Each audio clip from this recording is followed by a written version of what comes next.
were swept in the crowd. And those, so there were 75 billion of us who did not make a firm stand with God or were saved. Just see a demonstration. So God knew that some of us in their heart knew that only God can be a God. Because Satan's confession that he can be a God was not only blasphemous, it was also wrong. It was not possible for anyone else to function as a God in charge of a dominion and run it perfectly without disease, without accidents, without problems. Nobody can do it. It was the wrong confession. Being swept in the crowd, I'm going to tell you about an experiment that some people did. In this experiment, a very simple experiment. There's an arrow like this with two heads. I'm sorry, you can't see it, but you can listen if I look there. And let's take two arrows. One of them has only one pointer, and the other has two pointers like that. Now, obviously, this one looks like this one, but this one does not. So the experiment was to tell a group of people that let us agree that this arrow looks like this one. And then one member of the group was asked, and they said, let us, when he comes in, let us all say that this one looks like this one. And then ask him, which one of these two looks like this one? See what happens. So when this fellow came in, they started to ask the question, which one of the two arrows looks like this one? And the group, one by one, said, this one looks like this one. This one here looks like this one. Until they reached the fellow, the projected victim, and they told him, they asked him, which one of these two looks like this one? And he said, this one looks like this one. He went along with the crowd. Now, you and I are sure that he knew that this one looks like this one. In his heart, he knew that this one looks like this one. But they probably said, maybe they know something I don't know. Maybe there's a trick here or something. So he went along with the crowd and he said, this one looks like this one. This is a real life experiment. And this is precisely what happened in that great feud. The angels suggested that all the creatures who do not uphold God's absolute authority must be thrown out and banished from God's kingdom. But because of God's knowledge that this fellow in his heart knew which the correct answer, but he went along and was swept in the crowd, some of us human beings were also swept in the crowd, and we said, yeah, maybe Satan can do it. Let us see a demonstration. So God wanted to give us a chance. God is Ar-Rahman Ar-Rahim. He is the most merciful. And He did not throw us out of His kingdom because of this crime that we committed, which is in fact the original sin. He wanted to give us another chance to redeem ourselves, to denounce our crime, and to proclaim God's absolute authority and uphold it. But only God can be a God. Okay, this calls for this second chance, a test was to be done in order for us to go through the same process. In other words, if you kept after this person and say, are you sure that this one looks like this one? He would say, yeah, I'm sure. They will say, come on, think about it. This one has 2 pointers, this is only one, this is 2 pointers. He will tell you, if you press him, he will say, well, I know that this one looks like this one, but everybody's saying this one looks like this one, so I thought maybe they know something I don't know. So this is the second chance. For the second chance, we learn from Surah 67 that God created death. There was no death. God created death. All the creatures who did not uphold God's absolute authority, who are to be given a second chance, including the jinns and the humans, were put to death, and they were to be brought into this universe, which is the smallest and innermost of 7 universes, to be born into this world, having no recollection whatsoever of the great youth or anything that happened in the first life. The Quran calls it the first life. This is the second life. No, excuse me. This is the first life after that test. But we are born into this world without any recollection of what happened in the great society. And then we are given a message from God telling us we shall uphold God's absolute authority. You must worship only God, and you must know that God is the only one who possesses all power. And we are also given a message from Satan. Satan tells us God alone is not enough. There are also other entities that can have power, like Muhammad or Jesus or Mary or St. Francis or Imam Hussein. And this is what Satan will be pushing. And then we make a free will decision to uphold God's absolute authority, or repeat the crime that we committed in the past, and we say there can be other entities besides God who have power also. In other words, we are given another chance to go back to God's kingdom or to join Satan's kingdom. This is why we are here. This is one of the main reasons for being here. Now, this was the first half of the answer that I talked about yesterday, and I want now to talk about the second half. Second half is that tragically, this being swept in the crowd is happening to many of us, because the world is mostly oblivious to God. Those people driving out in the streets are just going about their business, totally oblivious to God. And they don't do anything to develop their soul, nourish the real person. They feed their bodies breakfast, lunch, and dinner. But they totally neglect the real person. They're feeding the garment, the outer garment. This is the outer garment. And they leave the real person. And some of us are being swept in the crowd. We're doing the same thing as they are. And if we decide to believe in God, even believe in God alone, that He alone is worthy of worship, we don't do enough to develop our soul, because everybody else is not doing anything. So if one of us is doing only the morning prayer, some of us make funny statements like, oh, God should be happy I'm doing the morning prayer. Look at all those people doing nothing. But I'm doing the morning prayer every morning. But this is, it is not enough. It is again it's repeating the mistake, the original mistake, being swept in the crowd. But the Quran teaches us in order to be saved, to be redeemed, and to go back to God's kingdom, we have to set a minimum for our salvation, a minimum amount of, I'm getting to call it gift now, that we must give ourselves. We grew up thinking it is obligations, like the 5 daily prayers.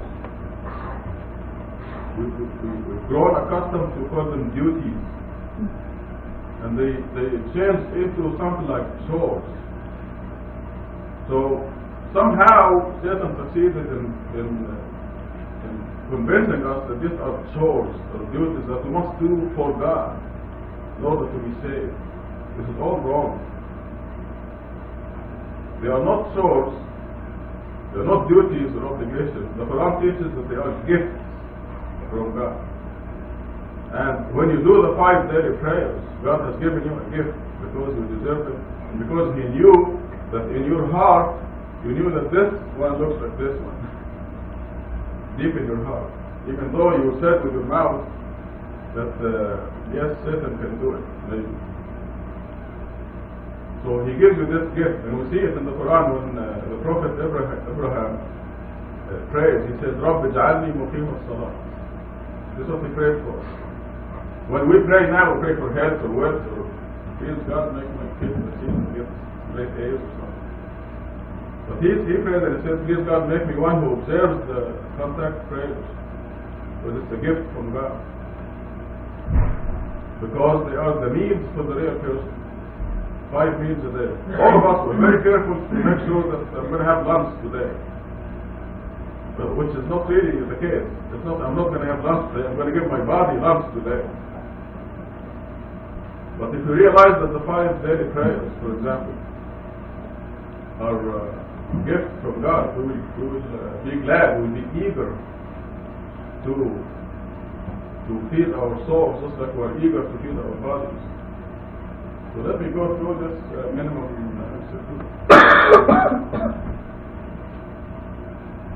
This should be the minimum for any believer in order to avoid being swept in the crowd. It's the 5 contact prayers.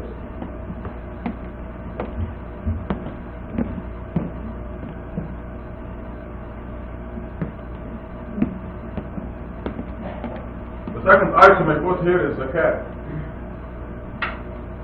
which will not be surprising that 99% of us right here in this room do not do the zakat.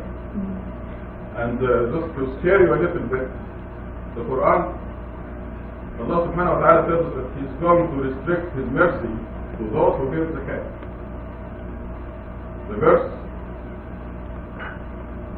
says, وَرَحْمَتِي وَسِعَتْ كُلَّ شَيْءٍ. My mercy encompasses all things. This is what God said. وَرَحْمَتِي وَسِعَتْ كُلَّ شَيْءٍ. My mercy encompasses all things. فَسَأَكْتُبُهَا لِلَّذِينَ يَتَّقُونَ وَيُؤْتُونَ الزَّكَاةَ. But I will restrict it for those who are righteous, who give the zakat. That's how important this item is, number 2. Zakat, the charity. And this is repeated in the Quran so many times. They ask the people in hell, why are you here? They say, we didn't feed the poor. One of the answers. In fact, it is, we didn't observe the contact prayers and we didn't feed the poor. ما سلككم في سقر قالوا لم نكن من المصلين. We did not do the 5 prayers. ولم نكن نطعم المسكين. We didn't feed the poor. So these are the 2 most important. These have to be minima for you. The 5, you must make a determination that you must feed your soul. The 5 basic needs. While I'm on this subject of the 5 basic needs, the Quran, if you see in my new translation, the theme of the new translation is right here. This is in the text. It will not be this big, so don't worry. Because this is only one side. So, as soon as you open the front cover, you're going to see this theme here, which says, surely those who believe, those who are Jewish, the Christians, the converts, anyone who, number 1, believes in God, and number 2, believes in the hereafter, and number 3, leads a righteous life, will receive the recompense from the Lord. They have nothing to fear, nor will they grieve. So the Jews, the Christians, the Hindus, the Buddhists, the Muslims, anyone who believes in God, this means God alone, and believes in the hereafter, and leads a righteous life, they have nothing to fear. Now, we read other verses in the Quran, so how does this fit with the 5 contact prayers? Because the Jews and the Christians don't do the 5 contact prayers, or the Buddhists, or the Hindus. But if they satisfy these 3 requirements, they will be saved. But how does this fit with this? Other verse in the Quran tells us that anything righteous they do, they are rewarded for it. But it will be like living on snacks. It will be a slow process. It would be like going from here to there without a map. Going from San Francisco to Dallas, Texas, without a map. The 5 contact prayers are the fastest way of developing your soul, our soul.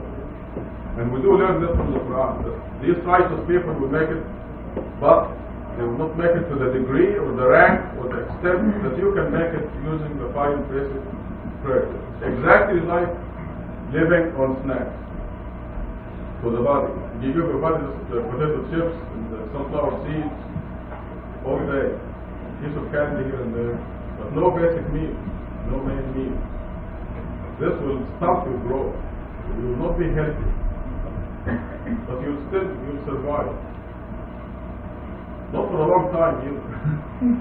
So the 5 contact prayers here, the 5 basic meals for the soul. The zakat, we thank God for teaching us how to do it right, because everywhere in the Muslim world we do it wrong.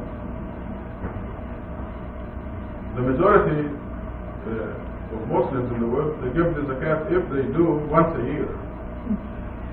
2.5% of their savings that are 1 year old above the certain limit. This is what this is.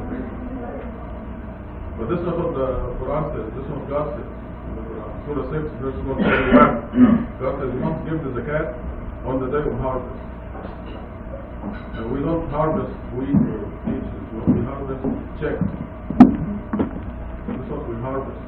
Our salary or our income from trading or from an investment or a sale. But the principle is that any time you receive money that will go into your pocket, that's your money, you must set aside at least 2.5% of that and give it away to a specific set of recipients in the Quran. And they are in this order: your parents first. If they are rich, then you go to your relatives, your cousins, your sisters, brothers, nephews, nieces, aunts, uncles. This is the second category. Number 3, the orphans. You have to find some orphans who have no support from a parent or both parents. Al-Masakin of the Sabil, the poor, any poor people after that. The next category is the traveling alien. Somebody just came from Mexico and they don't have a job, and they're working on the immigration papers. They cannot work, they don't have a work permit. This is the next category. But the zakat must be given on your net income, 2.5% immediately. When you read the Quran, you see that zakat and salat, namaz and zakat are together, always, as if they are a daily process. In fact, the first page of the Quran, Surah Al-Baqarah, Surah number 2, not the first page, but the second page. Definition of the righteous. They observe the contact prayers and spend from our provisions to them, which is these 2. Salat and zakat. Right at the beginning of the Quran, these 2 points are mentioned. These are the minimum. Number 1 and 2 are the minimum set. By the way, the zakat as it is practiced in the Muslim world doesn't make sense. Because if you have a theoretical calculation, something, let's say you have $40 million and in the savings, you give 2.5% of that, $1 million. And then the following year you have to give zakat again, you have $39 million left. The following year you have to give another $1 million. It's not fair. According to the Quran, when you give the $1 million out of 40 million, you already purified these 40 million. They are yours, pure and clean, and you no longer have to give zakat. According to the so-called Islamic system, you have to give until you're broke. And in fact, the calculation goes on until you're broke. And that's what it's 2.5% one time, net income when you receive, at the time you receive. Okay, number 3.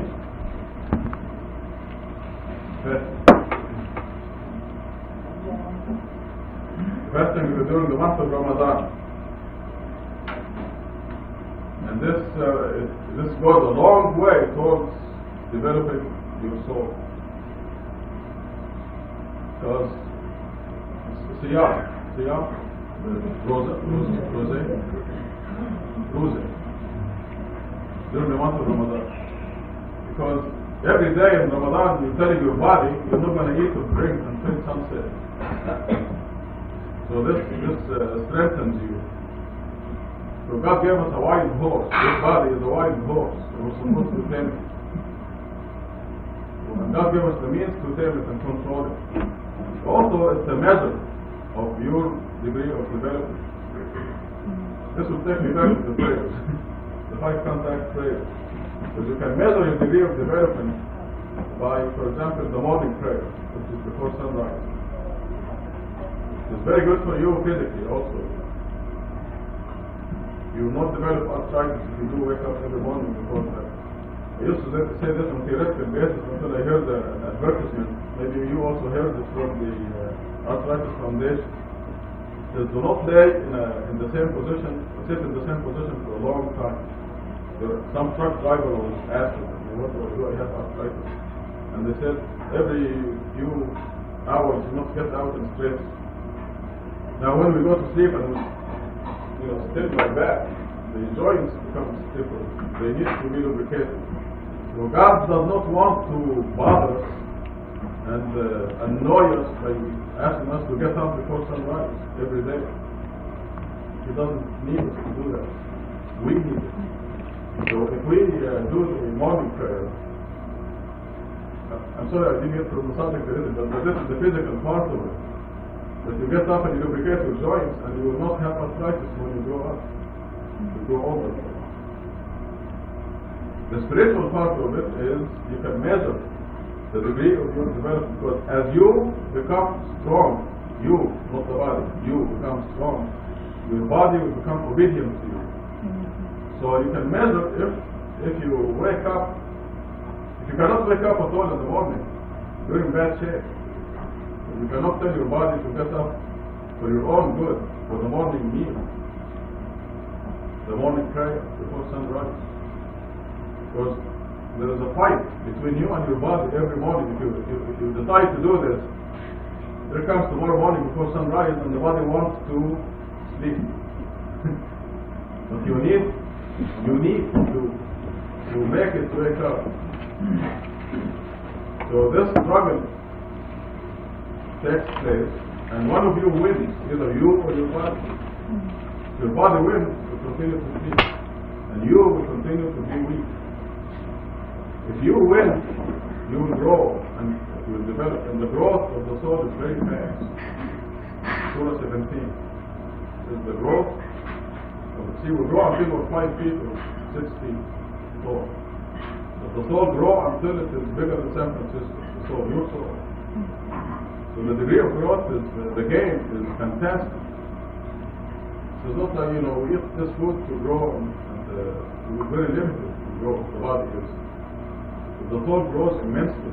So if you succeed in forcing your body to get up before sunrise and do the morning, make contact with your Creator before sunrise, you grow a lot. So at first it will be difficult, but in a month or two, you will grow sufficiently that when you say to your body, get up and do the morning contact prayer, it will get up gradually. And this will show you the degree of your growth. You will be on your way. It will be very good. Even though your body is getting up gradually to do that contact prayer, it's very good. Better than saying no and losing to your body. But gradually, as you grow stronger, your body will become absolutely obedient to you. This will tell you how much growth you attain. You come to time before sunrise, you set the alarm. In fact, you will not need to set the alarm anymore. This is true. You will not need. You will wake up your body at the right time before sunrise. Get up to do the contact prayer, and your body obediently will start to enjoy it. And this will tell you at the degree where you stand. And eventually, you will really enjoy it. If you're enjoying the morning prayer, you'll be very cheerful. Most people get up in the morning and have a long face. But you will get up with a big smile every morning before sunrise. So this will provide you with a yardstick as to the degree of your growth. Now fasting does the same thing. Because the first thing in the morning, your body wants breakfast. And you issue a command to your body, say, no, you're not going to eat or drink not until sunset. And this will cause you to grow and develop. So God designed these things. Zakat also, you take your money that most people love very much, and you give it away. So you can see that all these are designed for our benefit, to make our soul grow and develop. These are gifts from God. And if you are fortunate to receive the gift, you will do these things. It seems like what it takes is a decision. You decide that you want to worship God alone. Then God will give you this gift and you'll be able to do it. So your part is really very easy. All you need to do is a decision. I want to be redeemed, I want to be with God alone. I believe that Muhammad, Jesus, Mary, Hussein, Ali, none of them have any power. Only God has all power. So this all you need, the decision. Then God, you'll see that you do these things automatically. The fourth minimum, we call it dhikr.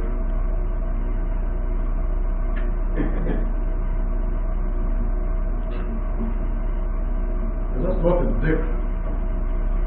But I have to explain it. The Quran, there's a commandment in the Quran that's very important that says, Ya ayyuha alladhina amanu, O you who believe, udhkuru Allaha dhikran kathira. Remember God continuously, Allah, frequently. And this is not any ritual or anything that you perform. It's something that you do continuously. You look at this view and say, Subhanallah, God be glorified. You realize God's creation, the beauty that God made in the world. You look at the fruit, look how many flavors we have here. When I say the word orange, you think of a certain flavor. Then I say strawberry, and you think of a certain flavor. Strawberries have a color, texture, taste, flavor, smell. And these are all chemicals that God created in the strawberry. There's peach. You know, I say that word, you think of so when you look at this, Subhanallah. And God didn't have to do all this. But this is dhikr. When you say Subhanallah, you think of God's creation, and God's greatness, this is what you do, dhikr. But let me start from the beginning. The minimum that you want to set for yourself is start when you wake up in the morning. The first thing you must say in the morning must be the name of God. First thing you say. In this country, most people start with a dirty word in the morning, every morning, when the alarm goes off. You want to start with the name of God. Bismillah ar-Rahman ar-Rahim. La ilaha illallah. There's no God except the one God. It's going to take you 3 or 4 months if you're not doing it already. It will take you 3 or 4 months at least to get used to do it. The first thing you do when you open up your eyes, this is dhikr. Because what you utter, the first thing you say in the morning, every morning, this is what you will utter when you get up with the day of resurrection. The real life, the eternal life, that will determine your rank forever. And you don't want to utter a dirty word on the day of resurrection. So this is the first thing we do, and of course we do the morning prayer. There are certain commandments in the Quran, that is straightforward commandments that you must do to carry out this gift. For example, in Surah 18, God says, do not say I will do anything without saying Insha'Allah. God will. It says, لا تقولن لشيء, do not say about anything, إني فاعل ذلك غدا, I'm doing this tomorrow, إلا أن يشاء الله, without saying Insha'Allah. You must never say, I'm going to see you tomorrow. And that's it. You must say, I'll see you tomorrow, God willing. Even when you work with Americans or non-Muslims, at first you'll be shy. You're afraid they'll say, what is this? And they will say that. They'll be taken aback. They'll say, God willing. But eventually they will respect you, and they will get used to it, and you'll be carrying out your duty. You're actually reminding the people of their Creator. So I'm going to finish this at 6 o'clock, God willing. And it must become a habit. Again, it will take you 3 or 4 months. But this is a commandment in the Quran. Do not say, I will do anything without saying Insha'Allah. The Quran gives you a commandment also, that if you want to invoke protection for your children, for example, or your car, or your property, you must say MashaAllah. This is Surah 18 also. This man who lost his garden. God says, if only when you entered your garden you said MashaAllah, the complete statement is MashaAllah. you would not have lost your garden. So this tells us that in order to invoke protection for your own children, your own property, your own car, you say, MashaAllah. You start your car and start like that, very nicely. You say, MashaAllah.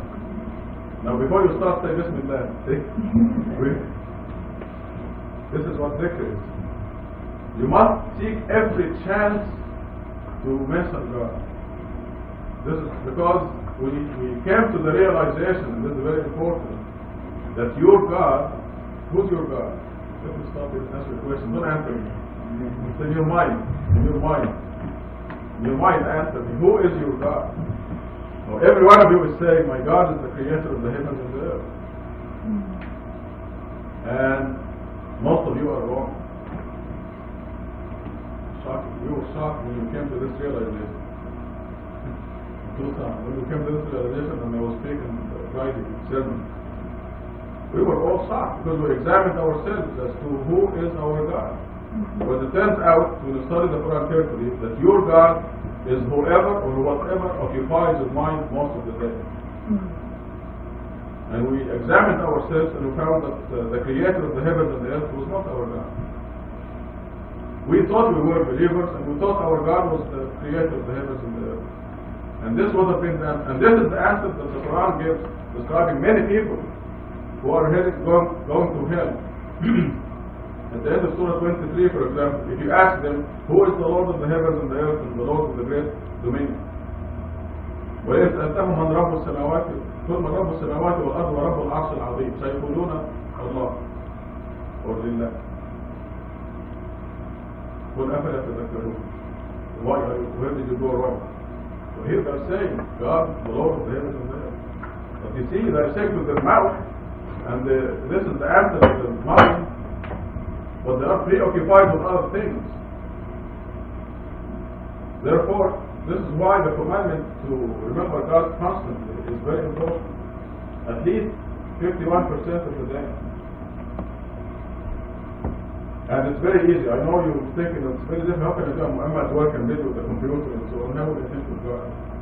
It's really very easy. Because when you go on the computer, look, you see somebody put a flower in his desk or something. You see flowers in his desk. You look at the design of the SubhanAllah, God is glorified. This will satisfy a good require. Will interrupt your thinking and concentration in the world, and you think of God. By the way, I go back to the contact prayers. The 5 contact prayers go a long way towards this, remembering God. As a matter of fact, if you look up Surah 20, verse 14, God says, observe the contact prayers to remember me. وَأَقِمِ الصَّلَاةَ لِذِكْرِ. That's what God says. This is the reason for giving you this gift, is to cause you to remember God. Because it is not just the 2 minutes. You know, we went back then and prayed the afternoon prayer, 2 minutes. It is not just those 2 minutes that are counted in your favor as credit for you. 2 hours ago we looked at the water and said, oh, it's not afternoon prayer yet. See that? You remember God there. And this goes to the credit. And an hour later we said, oh, is it time for the afternoon prayer? No, it is not. So you're thinking of God. What is afternoon prayer? You're not doing it to get a salary, to be paid. You're doing it for God. I'm just thinking about it. So the 5 prayers, when you go to sleep, you say, I hope I get up before sunrise tomorrow to pray the morning prayer. That is it. The 5 prayers every day is why the most important minimum gift to your soul is the 5 prayers. They go a long way towards making the creator of the heavens and the earth your God, and not your job or your spouse or your children or your property. These are the gods that are counted in the Quran. The gods that are counted in the Quran include spouses, a man will worship his wife instead of God, or a wife will worship her husband instead of God. Children, giving more attention to our children than to God. These are also counted as God. Surah 7. Surah 7 is a verse you probably remember it that says, that the wife becomes pregnant and the load becomes heavier and heavier, and then they pray to God, please God give us a good baby. And then, as soon as He gives them a good baby, they turn the baby into a god, like Surah 7. Very clear. And in Surah 18, the person who lost his garden was his God, his property, his business, his job. The ego is another God. Surah 25. The ego can stop you from being saved. The ego. So, in order, the 5 prayers and this dhikr will help you as to who your God is. The creator of the heaven and earth will be your God through this dhikr. The very important command. يا أيها الذين آمنوا اذكروا الله ذكرا كثيرا وسبحوه بكرة وأصيلا. Make tasbih day and night. Day and night. This is how we get saved. And then when I ask you who is your God, and you might say the creator of the heavens and the earth, you will be right. Only through this. Through this. As it is, when we examined ourselves some time ago and we discovered that we flunked, that the creator of the heavens and earth was not our God. We were preoccupied with other things. Then we set the minimum for this. First thing in the morning, the 5 prayers. You look at your child and you say, MashaAllah, God gave me this. This is God's gift to me. And this immediately invokes protection for your child. There's a mechanism for it. It's very physical. Because when you say MashaAllah, immediately angels will guard your child. Your child can go ride the bicycle and go between the traffic on I-10 or maybe this is too much. Maybe a bit too there. But yes, your child will be protected even on I-10 anywhere. So there's a mechanism for it. When you say MashaAllah. So Insha'Allah is a commandment. When you say I'm going to do anything in the future, you must say Insha'Allah. MashaAllah. Subhanallah. Anytime. Alhamdulillah. Oh, there is a commandment that says do not eat from anything upon which the name of God was not pronounced. And although I tend to think this applies to meat, I think it applies to eggs and peaches and oranges. So before you eat, say Bismillah. Before you start anything, before you start your fast, say Bismillah. These are all just chances that you must grab to make God our God, and not our job, or our business, or our children, and so on. Because this will give you everything else. This will guarantee you your job, will guarantee you your children, will guarantee you your spouse, and so on. So this is, I would say this should have been maybe number 1. The contact will go a long way towards that. Now the idea behind all this is we don't want to repeat the mistake that we did in the past. Billions of years ago. We don't want to be swept in the crowd. It doesn't matter if the people around you do not do the 5 prayers. You do them. And don't let Shaitan tell you, oh, God should be happy with the 1 prayer and doing the morning prayer. So that should be enough. I'm better than all these people. Yes, you are, but it's not enough. You're not giving yourself the proper meal. So I think I will stop at this and let the questions or the discussion together remind me if I forgot anything. This is the basic idea as to why we are here. We thank God that He let us know first why we are here. He gave us a very sharp, clear picture to our generation. We wouldn't know this 20 years ago. We were born 20 years earlier. We wouldn't know this. God let us know that we were doing everything wrong. Everything we were doing, everything we grew up doing was wrong. The namaz was wrong, the zakat was wrong, the fasting was wrong, the hajj was wrong. We neglected the dhikr. And God, out of His mercy and grace, He taught us the correct way of doing it. So, we have to, right now, we should turn to God mentally and thank Him for showing us the right way, and at the same time make a pledge that we will rejoin God's kingdom by doing all these things and setting them in for ourselves. just 1 minute to install the question. You've had necessary at least one time? Yes, once in a lifetime. If you can afford Your it. husband says you can afford it. Wait until you save enough money. You'll do as much shopping. Then when you afford it, you can make Hajj. I didn't talk about Hajj here because it's once in a lifetime, but the people who perform Hajj destroyed by going to the Prophet Muhammad's mosque and they go and commit idol worship as the tool. Destroying Hajj. We were destroying namaz by mentioning the names of Muhammad, Muhammad, Ibrahim, Ibrahim in the Salah. So what is happening now is God is purifying all these things for us. We must be devoted to God alone. But Shaitan will always push somebody. So we can mention somebody next to God. In fact, the first pillar of Islam, if you want to count the tradition of 5 pillars, is which is called Shahada. It is stated in the Quran as La ilaha illallah wa ashhadu an la ilaha illallah. Surah 3 verse 18. Shahid Allahu annahu la ilaha illahu. This is the Shahada. Now when we grew up they thought the Shahada is ashhadu an la ilaha illallah wa ashhadu anna Muhammadan Rasulullah. Now this destroys the Shahada. First commandment in the Bible, the Old Testament, the New Testament, the Quran, it is La ilaha illallah. When you add another name, it's not what Muhammad wants. This is what Shaitan wants. And as a matter of fact, the Quran says that only the hypocrites will say, أشهد أن لا إله إلا الله وأشهد أن محمد رسول الله. Second is this include the God says it's 2/3 of money to go pay off and pay. Very good question. A very good question. We did through this earlier today.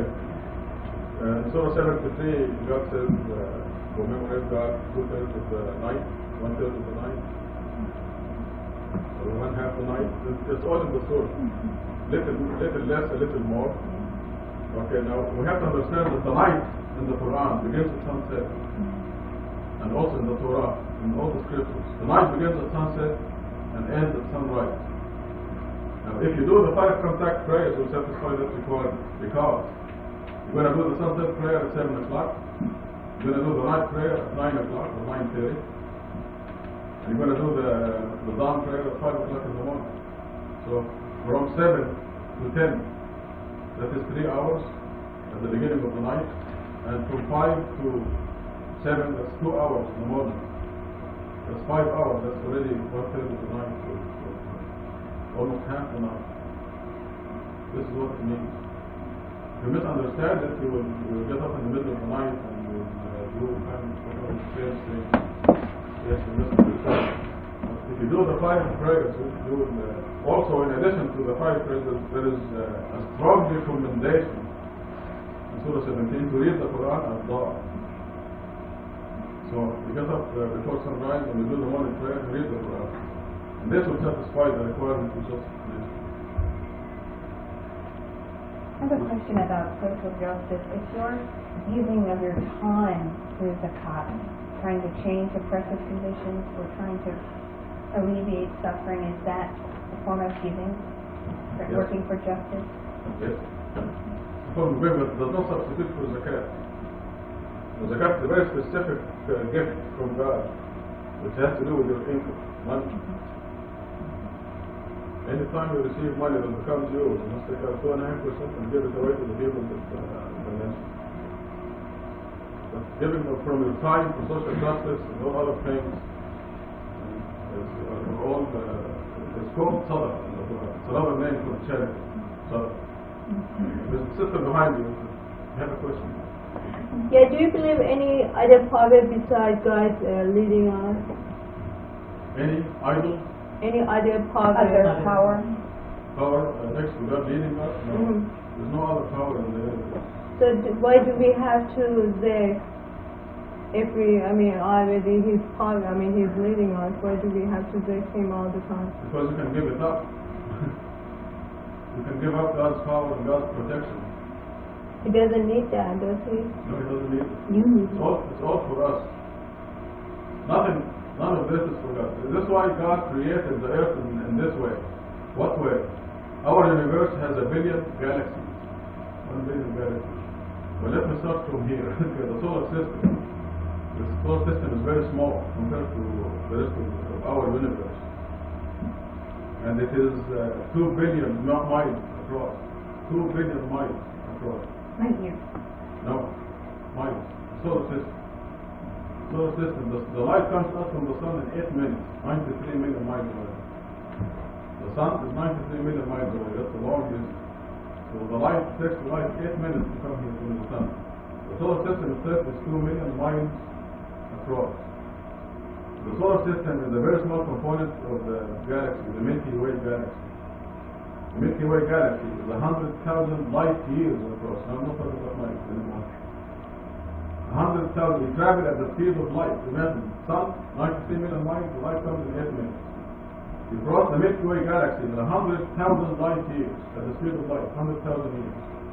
There are 1 million of these galaxies. 1 billion, excuse me. Yet whenever they say a sign, they see a sign, they turn away saying, this is real magic.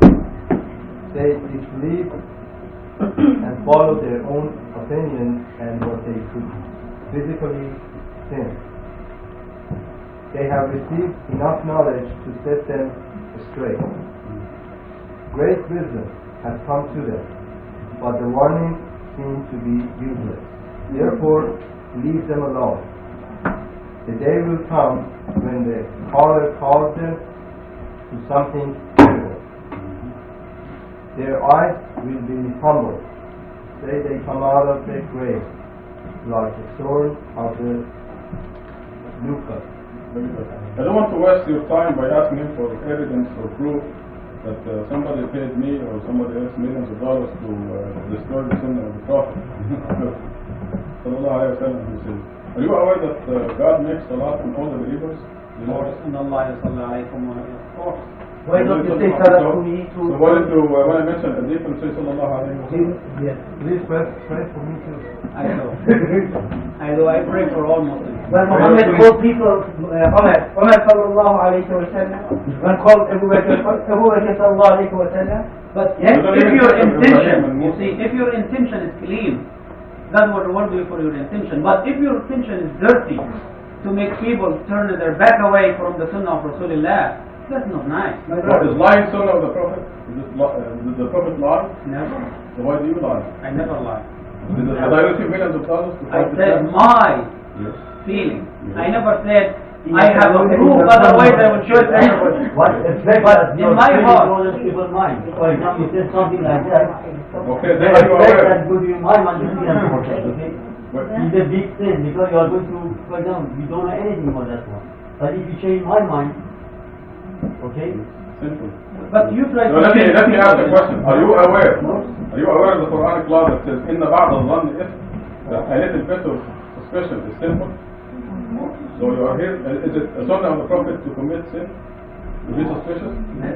So why do you suspect that I took millions of dollars to protect the Prophet? Because what you're doing itself is a clear sign to me that they stopped fighting the Quran and now they are fighting the Sunnah.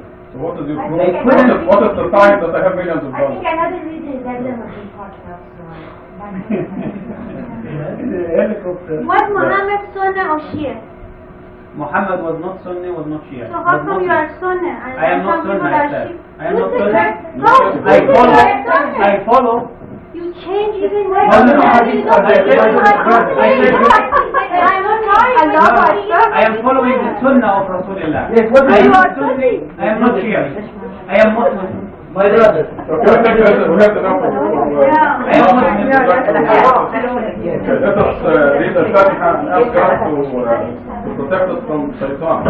Yes. We are begging Allah subhanahu wa ta'ala to protect us from Shaitan and to make our worship, devotion, study and everything devoted to Allah alone in accordance with His word, the Quran. Al-Fatiha. بسم الله الرحمن الرحيم الحمد لله رب العالمين الرحمن الرحيم مالك يوم الدين إياك نعبد وإياك نستعين اهدنا الصراط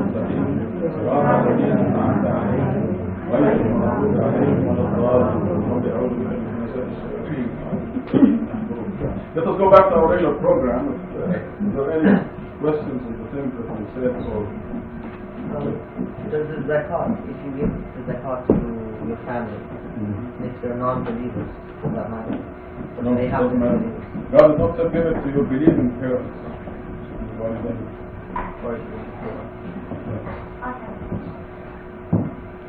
Let's say I'm sending my sister's card. Is that my zakat? Well, you have to calculate. The zakat has to be calculated. So I receive this income, 2.5% is this much, and then you give it to your sister who's going to college, and add more if you want. Because the 2.5% is a minimum. You can add any more. And yes, the answer is yes. You can. But that is You can automatic consider. zakat. No, it's not automatic zakat. You have to have the intention. You have to be aware that you are taking a proportion of your income to give to your sister as zakat. You cannot inadvertently create a known trade, for example. You have to make the intention and do the known trade. And zakat is exactly the same thing. The prayer is a specific thing to do, and you must have the intention to do it. So, as long as you specifically make the intention that you are giving the zakat to your sister, then the requirement is satisfied. Same. Well, Is that correct? no, the children are your duty to raise. But what if they don't live with it? That's different. They are an independent person. They're out. You can help them. They will fall under al-aqrabin, the relatives.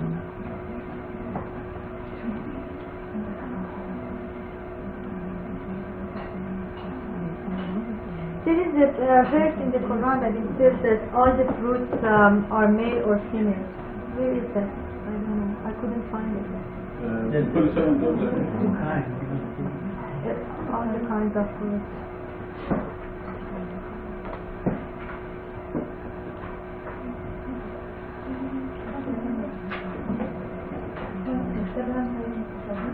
No, من كل شيء خلقنا زوجين.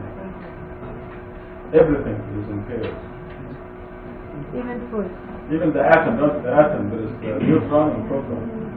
I mean, there is positive and negative. Electron and Chapter proton. 13, verse 3. And 51, chapter 51, 49. Excuse me, about at the beginning you started about us being in heaven and earth. Ask you a crazy question. I want to know if God knew that us and Satan might go against him, why he created us? If I can ask this question. Yes, that's a very good question, but I think we dealt with it before. And that Allah subhanahu wa ta'ala will to give us the freedom of choice, because if you are able to create robots, you can create three kinds of robots. One robot will do anything you say. Vacuum the house, it will vacuum the house. Wash the dishes, yes sir. You can also create a robot with a mind. They wash the dishes, and you say no, I don't want to wash the dishes. Or yes. That's the second kind. The third kind would be the kind with a mind who appreciates you. So, appreciates you enough and loves you enough that when you say back in the house, yes sir. Even though he has the choice to say no. Wash the dishes, yes sir. So, obviously you will want the third kind, and this is what God wills, to create creatures who will serve Him and worship Him with their own choice. Not force, not by force. Right. So, can we No, say what? angels are the robots? No. The angels have freedom of choice. They have to. But they appreciated God, they knew God, and they chose to worship God alone upon His absolute authority. Satan chose not to. Yes, ma'am. How we can determine if Shaitan has an influence on us or not? If you do anything that goes against the Quran, this is a good sign that Shaitan is directing you. Anything that Satan has one job, pushing some other name besides God. This is his only job. So if you are devoting your worship to God alone, and you are not concerned with any other names, This is a sign that you're doing the right. The moment any other name comes up, Shaitan is in the picture. Because I mean, when I'm praying, sometimes I'm praying, but I'm thinking about some other things, like I have lots of problems. I'm thinking about job, or I'm thinking about, everything. Does that mean Shaitan has influence on me? Sometimes Shaitan will try to miss waswasa. So this is why God asks us to seek refuge from the waswas. Because he whispers in our ears and reminds us of everything in the world when we get up to pray.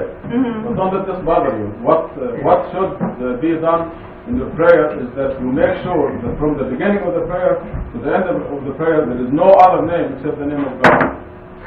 Because the minute you mention any other name, you have committed shirk. Shirk means more than one. And you have disobeyed God and you have disobeyed the Prophet when you mention any other name in the Salah. This is based on أقم الصلاة لذكري, which is singular. Observe the Salah to commemorate me, singular. Even though God speaks in the plural sense in many places in the Quran. And the other is وأن المساجد لله فلا تدعوا مع الله أحد. That the places of worship belong to God. Do not call on anyone else besides God. So if anything causes you to mention any other name with God, this will be Satan working. How we can determine if Shaitan has influence on us? Well, that's what I said, by deviating from God alone. But no, I mean talking about, for example, I'm drinking, I'm doing something, I'm smoking, do lots of things wrong. I know it is wrong, but it's my choice, and you said we have a choice that we can, doing it. But do I know it's my choice, or is it Shaitan, or whatever, or is it God, or... Well, if you're unhappy for any reason, there is a Shaitan. I'm not happy, I'm enjoying it. For example, I'm drinking, I'm enjoying it. When you're asking me, I'm No, asking you. I'm asking a question. Yeah, the answer is anything that will cause you to put any other name besides God will be from Shaitan. If you are working, living, doing things, and you're satisfied with God alone, then you will get the right. Thank you. Is there any criteria for the new messenger in Quran? Yes, we are confused. Yeah. Okay, first of all, in Surah 3, verse 81, we learn that Allah subhanahu wa ta'ala made a covenant with all the prophets, including the Prophet Muhammad, that after they deliver the messages, the messenger will come to confirm, consolidate, purify, and unify all the messages. And so this is a clear, straightforward prophecy in the Quran. The traditionalists and the idol worshippers who raise Muhammad against his will, they claim that Muhammad was the messenger who will come after all the prophets. But Allah subhanahu wa ta'ala always clarifies this in the Quran. When we go to Surah 33, verse 7, we learn that Muhammad was one of the prophets who made that covenant. So, also the Quran says that Muhammad is not the last messenger. Muhammad was the last prophet because he brought the last scripture. Back to verse 81 in Surah 3, the prophet or Nabi is defined as one who is given a book. وَإِذْ أَخْذَ اللَّهُ مِيثَاقَ النَّبِيِّينَ لَمَا آتَيْتُكُم مِّن كِتَابٍ وَحِكْمَةٍ. The book or scripture is given to the prophet. ثُمَّ جَاءَكُمْ رَسُولٌ مُصَدِّقٌ لِمَا مَعَكُمْ. So the messenger confirms existing scripture and does not bring a new scripture. And Thumma means afterwards. So after all the prophets have come, including the Prophet Muhammad, as we see in 33:7, a messenger is supposed to come and consolidate all the messages and confirm them and purify them into one. Besides this, we go to the statement in Surah 33 verse 40, which says that Muhammad was not the last messenger, but the last prophet because he wrote the last scripture. ما كان محمد أبا أحد من رجالكم. Muhammad was not the father of any of your men, ولكن رسول الله, a messenger of God, وخاتم النبيين, and the final prophet.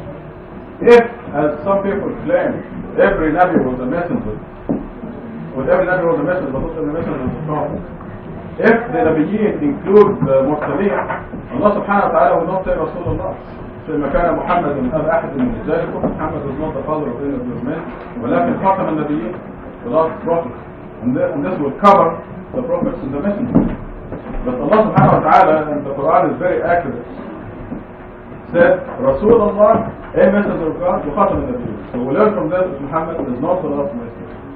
There are many other places in the Quran that have this indication also. In Surah 7, where it says, Ya Bani Adam, or children of Adam, إِمَّا يَأْتِيَنَّكُمْ رُسُلٌ مِنْكُمْ, when messengers come from among you, يَتْلُونَ عَلَيْكُمْ آيَاتِنَا, reciting our revelation, فَمَنْ آمَنَ وَأَصْلَحَ فَأُولَٰئِكَ هُمُ الْمُتَّقُونَ.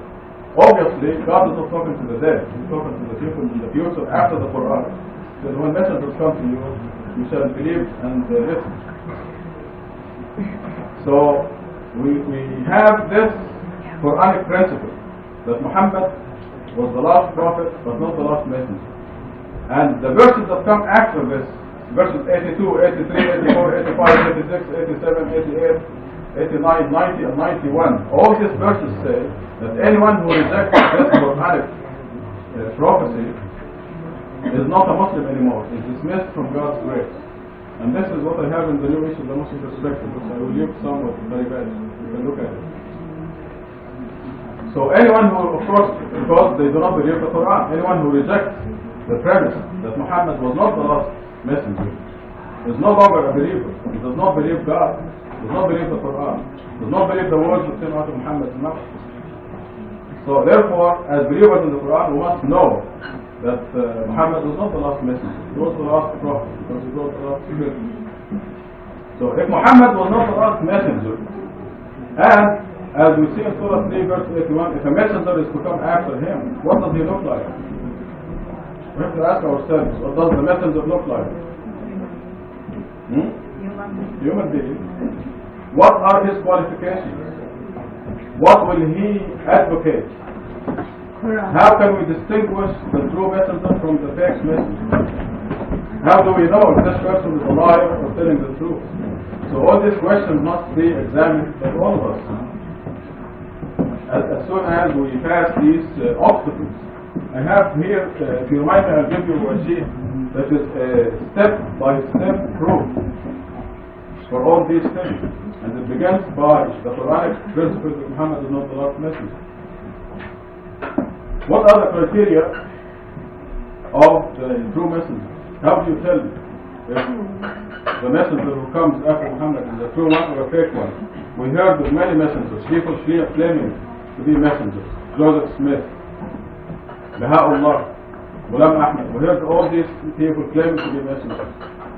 How can you tell if the messenger is true or fake? The criteria,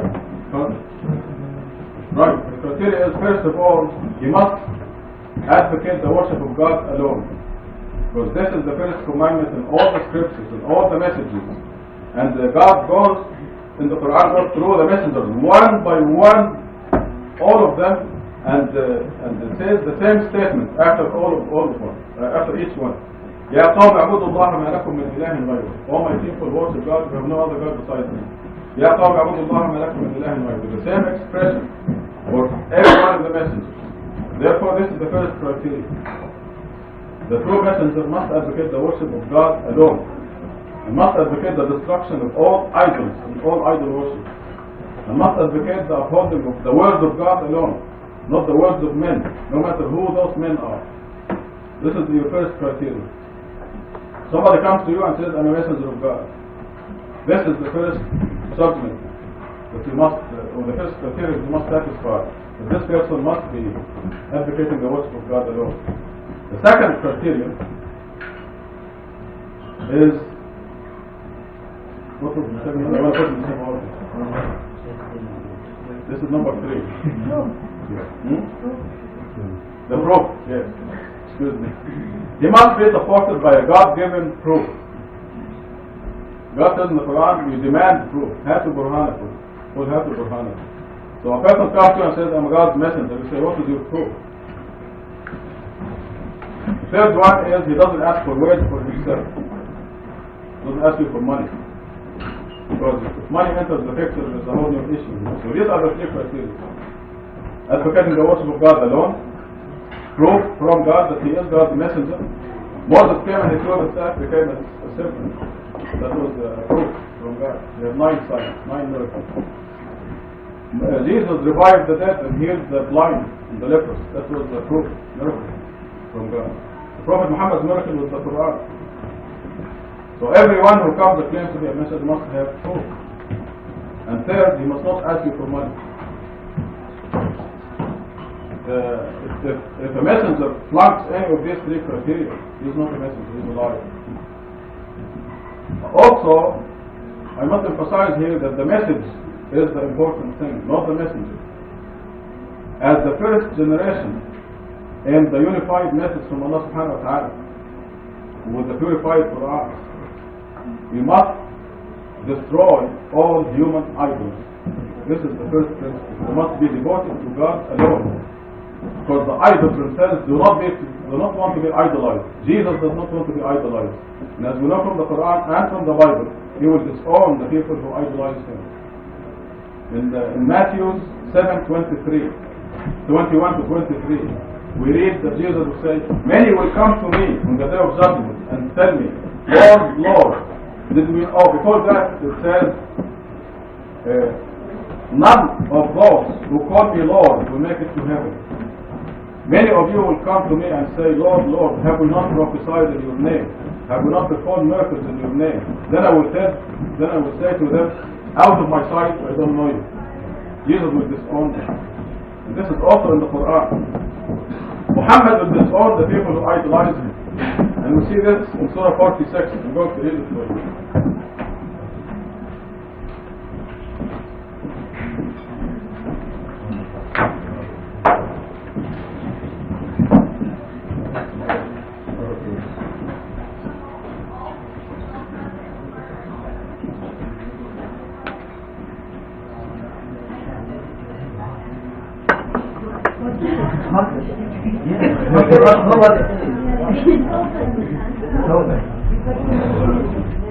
Got the wrong surah here.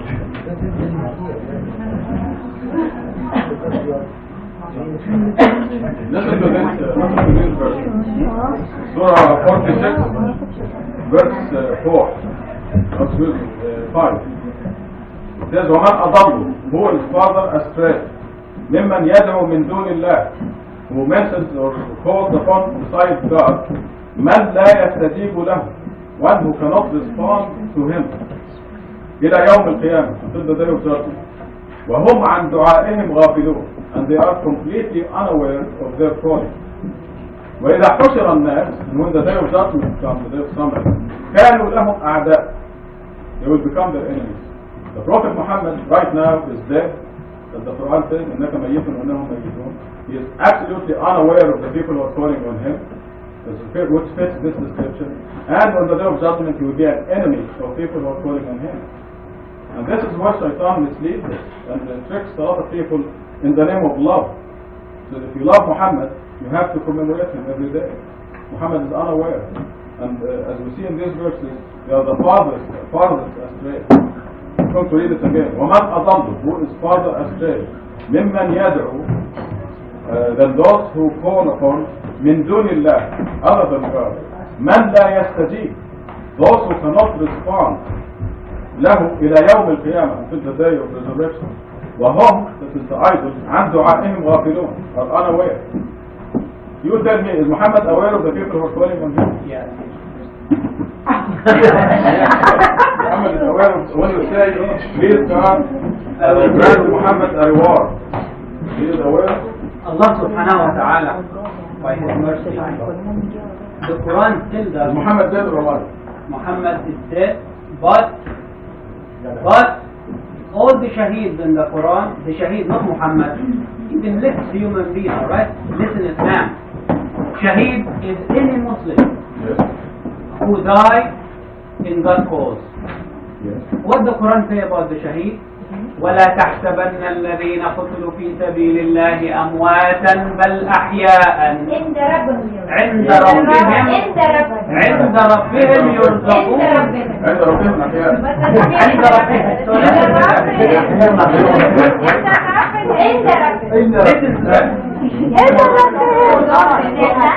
Listen to that. Muhammad dead or حي? Muhammad ميت or حي? If the shaheed, Is Muhammad dead or alive? Muhammad is dead, but عند ربهم يرزقون. It's all the shaheed. In the Quran tells us, the minute the shaheed dies, his body is dead. You can put him in the grave and you can even, cut him in pieces. The shaheed in front of you. I mean, you take the shaheed, put him in the casket and put him in the grave. But Allah said in the Quran that this dead in front of you is not dead. So who do we believe, our eyes or the Quran? We believe the Quran. We believe the Quran. says Muhammad is dead. We believe the Quran. Says Muhammad is dead. So Allah subhanahu wa ta'ala said, don't believe that those people who died in that cause is dead. They are still alive with God. عند ربهم, with God. And even so I give them food. That means that a human being can be alive with God, even his body is dead in front of you. Are they aware of what's happening here? And one second. And God is still giving them food. عند ربهم, we don't know where. عند ربهم, ربهم is everywhere. God is everywhere. So the shaheed is with God. Okay. Where? Let's Everywhere. show that Muhammad So is aware. Muhammad sallallahu alayhi wa sallam, he is dead in his body, but he is one of the shaheed. He is Nabi, he is Rasul, he is the high quality, even more than the shaheed. So if the shaheed with less quality is still alive, Muhammad is still alive. Okay. Is he aware of your calling on him? Every time. Is he aware of your calling on him? Yes. I'm answering his question. You're going from No, out. I am asking. Yes or no? I am answering question. Is he, yes or no? Is he aware of your calling on him? Muhammad, Yes or every no? time. Yes or no? Is Muhammad aware of your calling on him or unaware? I pray to God, God gave him the message. So you think that God is Muhammad's secretary? Allah subhanahu wa ta'ala. Yes, of course. Of course. Allah subhanahu wa ta'ala says to us, listen and understand. I am an engineer. I am an engineer. So you can pray to me. When you pray to your father is dead. Your father cannot hear you. But Allah subhanahu wa ta'ala take your prayer from your mouth, give it to your father. Saying to your father, I have a beautiful gift from your child. How did you know that? Here. So. That's what I'm saying. That's what I'm saying. If you don't have the hadith of Rasulullah, you are missing a lot. You are saying that Quran is not complete, so that's why. No, I am saying the Quran is complete. So you don't need it to Don't say complete. but. Don't You say are but. not. I'm If you saying- translate it to some other book. Not only that, is the Quran mufassal? Is the The Quran mufassal. If you read the Quran, I don't remember the ayah, it says that you got to pray for your dead. You know Arabic, this is Okay? I have the dictionary, but I don't have it with me, but I can give it to you. Okay, let me tell you something. Can we pray for our fathers if they die or not? We're talking about awareness. Can we pray? It doesn't help them. Yeah, if God wants, it will help them. If But God wants. It doesn't know. So, if God wants, it will help. If Yeah, God but wants. it really doesn't make any difference because whatever we do when we are alive, that's So if I can pray to God, and when we die, nobody else can pray. So when I pray to God, God takes my prayer to my Father. When I pray to Muhammad, God takes my prayer to Muhammad. What's the Then point why? to take the prayer to your Father? Does it not take So Muhammad, he is saying that Muhammad is aware of his calling on him. God gives him the message. That's what I'm saying. God is helping. God gives the message to everybody. That's Muhammad's message. There are about 400 names of God. Is there any name of God? The ayah says,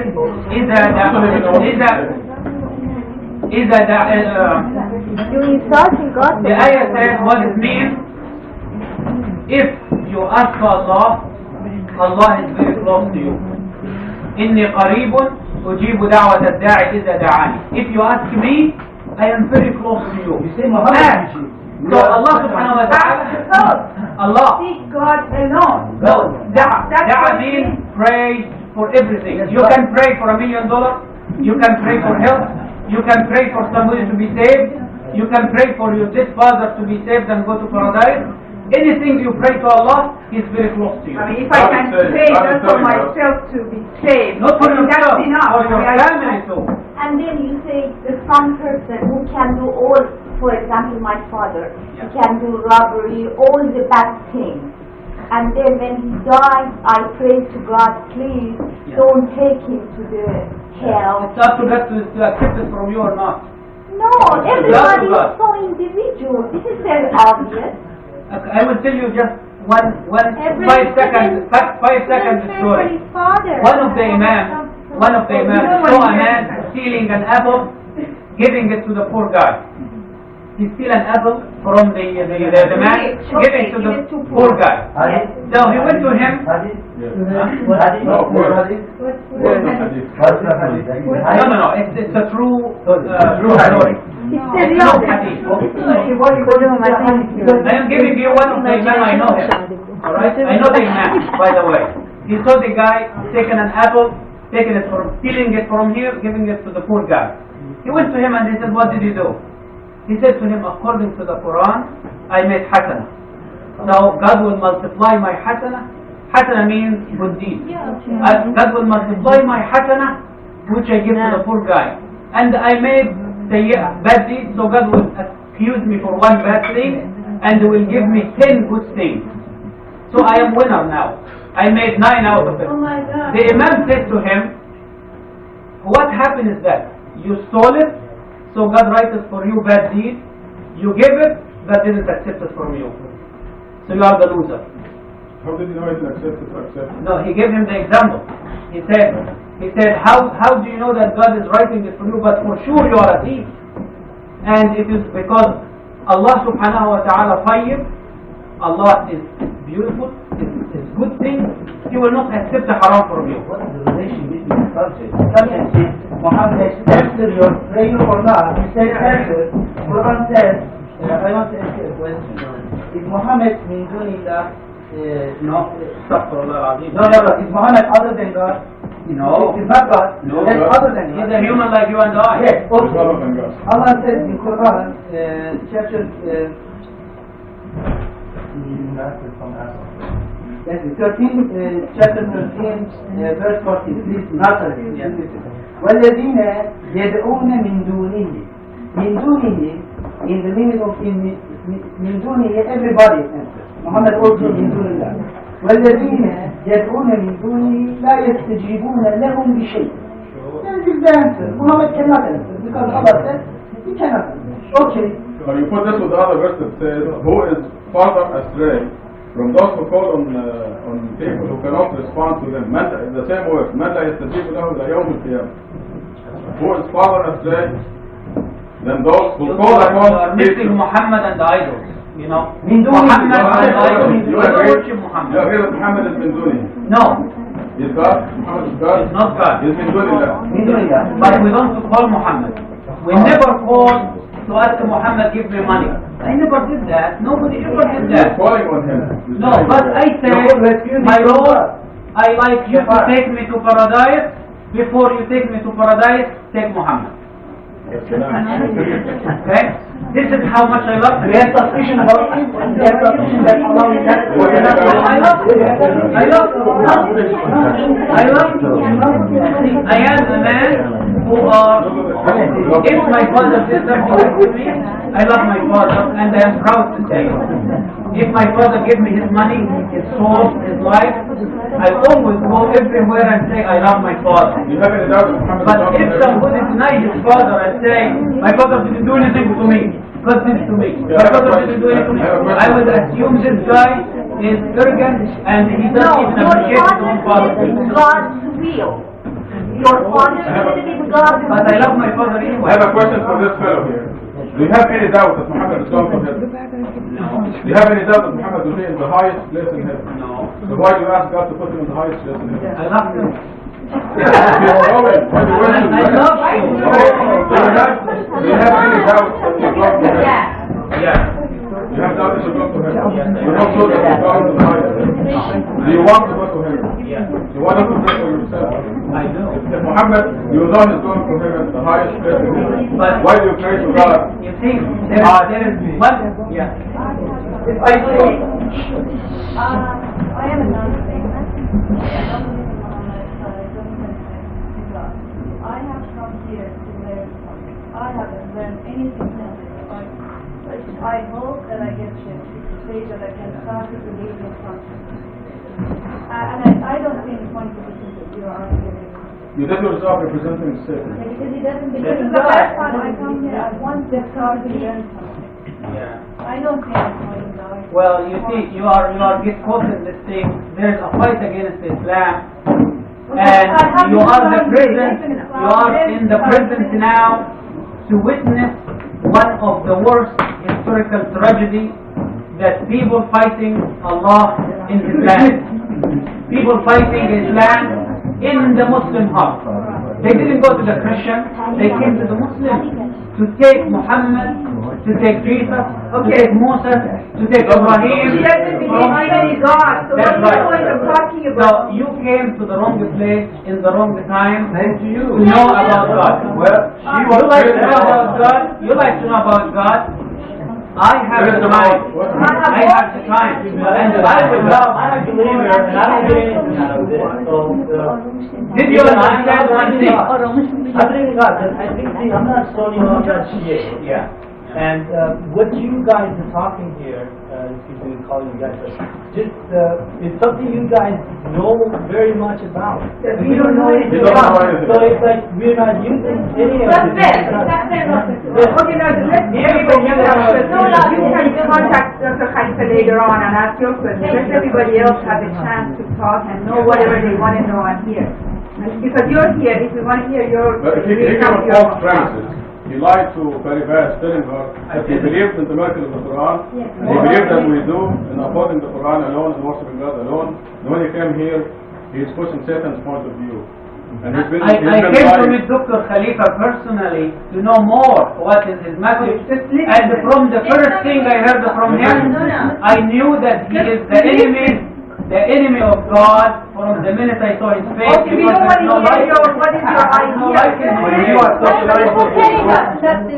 What is the proof that I'm an enemy of God? Because you calling these people, when I prayed after you, and I am sorry that I did, this man didn't even say, we love Muhammad in his prayer just for one time. One time. Okay, that's fine.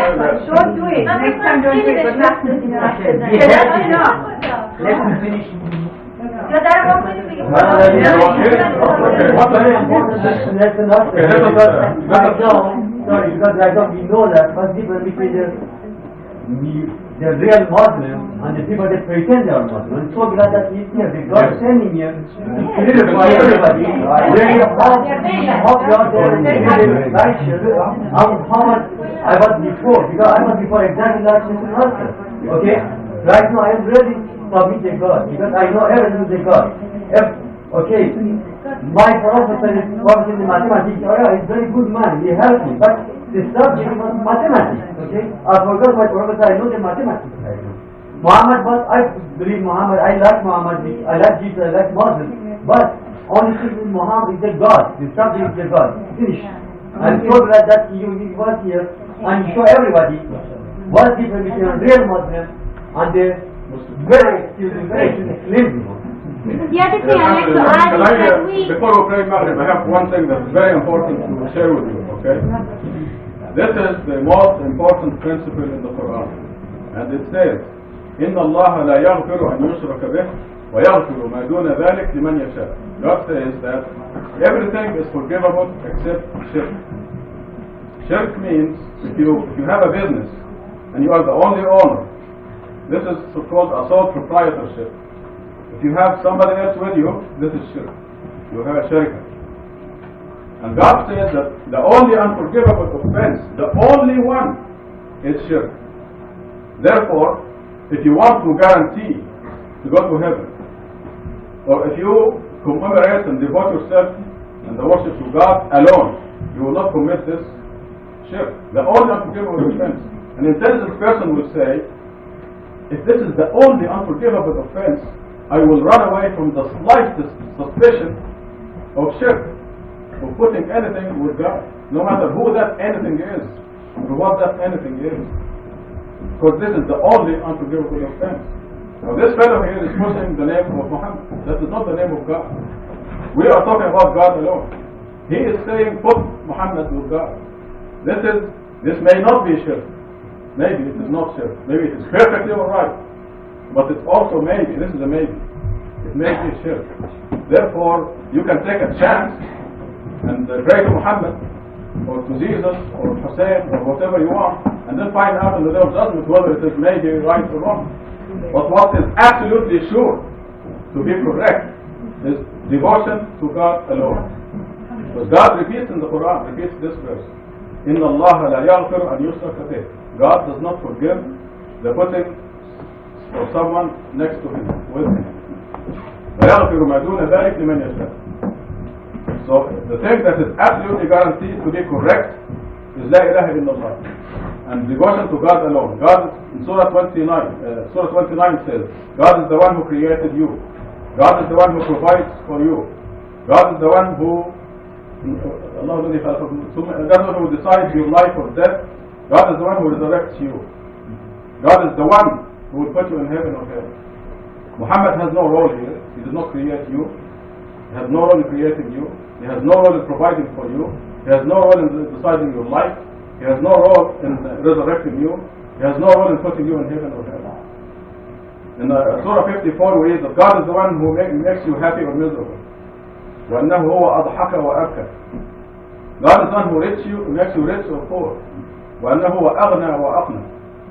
Muhammad has no role in this. So an intelligent person will look at this law, which is that God forgives everything except shirk, and will run away as fast as he can from the slightest suspicion of shirk, because this is the only guaranteed thing. And as you witness tonight, God sent this man, he's God sent to show you how the traditional Muslims push another name with God, which is the only unforgivable offense. I'd like to ask something that we have the great honor for not only Muhammad but the other messengers as well, and that's by showing that we are following his path. I mean, the way we are doing the salat and the zakat and the fasting and all the other rules and regulations that God has asked us to do, that shows that we are following the book which has been revealed to Muhammad by God, and this is their great respect and honor. So that doesn't mean what you say, that we hate Muhammad or we kind of dishonor him or disrespect him. This is not true at all. Like the other things that you said that which was not true. Respecting Muhammad is respecting the word that came out of his mouth and obeying it. These are the first people who disobey the Prophet, and God said this in Surah 25 verse 30. وقال الرسول يا رب إن قوم اتخذوا هذا القرآن مهجورا. That the Prophet Muhammad is saddened and upset and embarrassed in the day of judgment. He will say, my people have deserted this Quran. Not Bukhari. Because they go to Bukhari and he didn't say يا رب إن قوم اتخذوا الحديث والسنة مهجورا ويا رب إن قوم اتخذوا البخاري مهجورا. He said يا رب إن قوم اتخذوا هذا القرآن مهجورا. But the miracle of the Sunnah of Rasulullah, one thing, that nobody can pray 2 times in Fajr and 4 and 4 and 3 and 4 from the Quran alone. There is nothing in the Quran here. You're telling God a liar. There is nothing in the Quran here say pray 2 rak'ah for al-Fajr, 4 rak'ah dhuhr, 4 rak'ah al-Asr, 3 al-Maghrib, 4 al-Isha. Nothing in the Quran say that. And where does he have it? This is the result of ignorance of the Quran. Tell me, where do you have it? Because God says, أَفَغَيْرَ اللَّهِ أَبْتَغِي حَكَمًا وَهُوَ الَّذِي أَنزَلَ إِلَيْكُمُ الْكِتَابَ مُفَصَّلًا. God says the Quran is مفصلا, fully detailed. Where do you have it? It says ما كان حديثا يفترى. This is not fabricated hadith. ولكن تنزيلا. Where do you have it in the Quran? وتفصيل كل شيء, and detailing everything. Now, these people do not believe God when He says the Quran is mufassal, تفصيل كل شيء. It's fully detailed.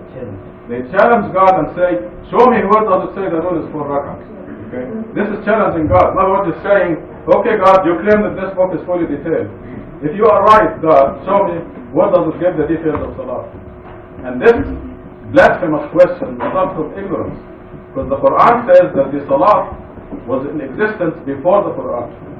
But the Salah, the Zakat, the Hajj, and all these things came through Ibrahim. Islam is not Millat Muhammad. It is not. He doesn't know that. It's ignorance of the Quran that causes these disasters.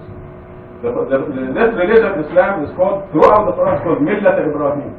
وقالوا كونوا هودا أو نصارى تهتدوا قل بل ملة إبراهيم حنيفا ومن أحسن قولا ممن تبع ملة إبراهيم. And then the Quran tells us that Muhammad was following ملة إبراهيم. ثم أوحينا إليك أن اتبع ملة إبراهيم حنيفا وما كان من المشركين. So the Prophet Muhammad is a follower of Millat Ibrahim. The Quran says in many places, which is not aware of, that the Salat existed before the Quran. Therefore, the things in Surah 22, the last verse says, وَجَاهِدُوا فِي اللَّهِ حَقَّ جِهَادٍ, strive in the cause of God. هو اجتباكم, He chose you. وَمَا جَعَلَ عَلَيْكُمْ فِي الدِّينِ مِنْ حَرَجٍ, and did not cause any difficulty in your religion. مِلَّةَ أَبِيكُمْ إِبْرَاهِيم, this is the religion of your father Ibrahim. هو سماكم المسلمين من قبل. This fellow here insulted Muhammad, and he does not realize that before Muhammad there was light. He does not realize, he thinks light He began didn't answer with my Muhammad. question. He didn't answer my question. So, therefore, if you read Surah 21 verse 73, we know that the Salat and Zakat and all the duties came through Ibrahim. وَأَوْحَيْنَا إِلَيْهِمْ فِعْلَ الْخَيْرَاتِ وَإِقَامَ الصَّلَاةِ وَإِيتَاءَ الزَّكَاةِ. And we see in the Quran people who did not believe, they rejected Muhammad even, and they were doing the Salat and Zakat. وَمَا مَنَعَهُمْ أَن تُقْبَلَ مِنْهُمْ نَفَقَتُهُمْ, what prevented the acceptance of the worship